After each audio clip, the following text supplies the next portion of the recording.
Alright, first one's going to be high knees. Get your knees as high as possible. Start low and gradually progress, keeping them higher each time. Same thing goes for the straight leg raise. I start off really low and gradually kick higher and higher as you progress through the warm-up. This one's going to be butt kicks. It's pretty simple. Just walk across the floor, kick the heels to the back of your hands. So with this one, you're going to walk straight. You're going to take your hands on your knee and pull it into your chest as high up as you can.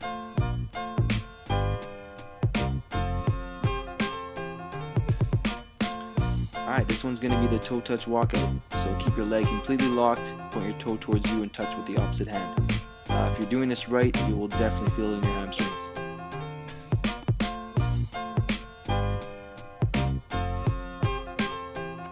Alright, this one's going to be the walkout. So keep your legs as straight as possible, walk out on your hands, and then pretend like you're going under a fence, full extension, and then walk right back out. Now the main thing here is just keep your legs as straight as possible, walk in, remember to breathe, look up, and then walk right back out. Alright, for this one you're going to reach forward as far as possible, then bring the legs all the way back and try to touch the floor, and then reach forward again. I do two different variations of this. One of them I reach forward, and one of them you're going to see coming up. You squat down, sit back, touch, and try to stand right back up. Main thing with this, there is some pelvic tilt, but just try to keep your knees out. Don't have the knees caving in. You see the front view, knees out the whole time. Don't have those knees come in. Pop them out, come right back out. I really like this one. Another one for the hamstrings, put your hands under your feet and think of putting your knees back as far as possible. You want to just think of shooting your knees back with this one. Always bring them out on the way down, shoot them back on the way up. This one's great for your adductors and for your hamstrings. I really feel it in my legs. I really enjoy this one.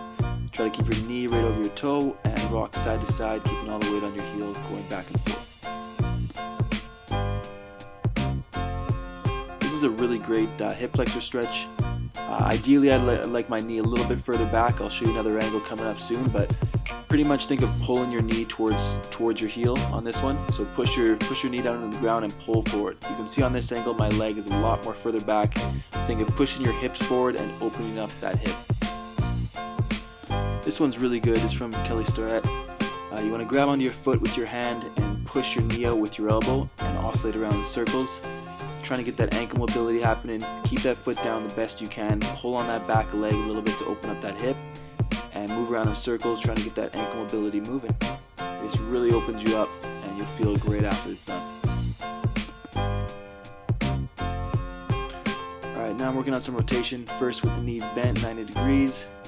Tap the side of the leg to the floor, go side to side, and then after this, bring the legs straight up and we're going to go side to side. It's a lot harder like this.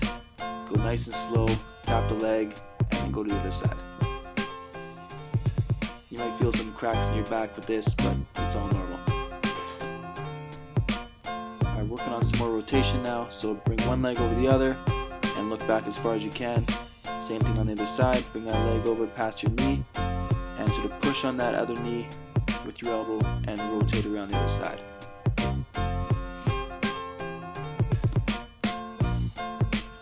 Alright, I got this one from Matt Ogus. Shoutouts to him for this one. It's really opened up my back, and I've noticed huge benefits for my warm-up when adding this to my routine.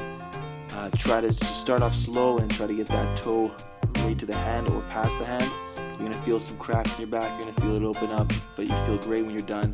It's a really good warm-up technique. And same thing goes for your back. Start off really slow. You can see I'm really tight here at the start. And as you start to open it up, you're going to gradually go further and further each time. Try to keep your chest down as much as possible and get that toe right to that hand. And last but not least, just some basic leg swings. Start off really low and gradually go higher and higher until you go pretty much 100%. I really add these in at the end. It feels like it just finishes the warm-up and gets you ready to go. I do one side to side, one front and back on each side. Around 10-15 swings.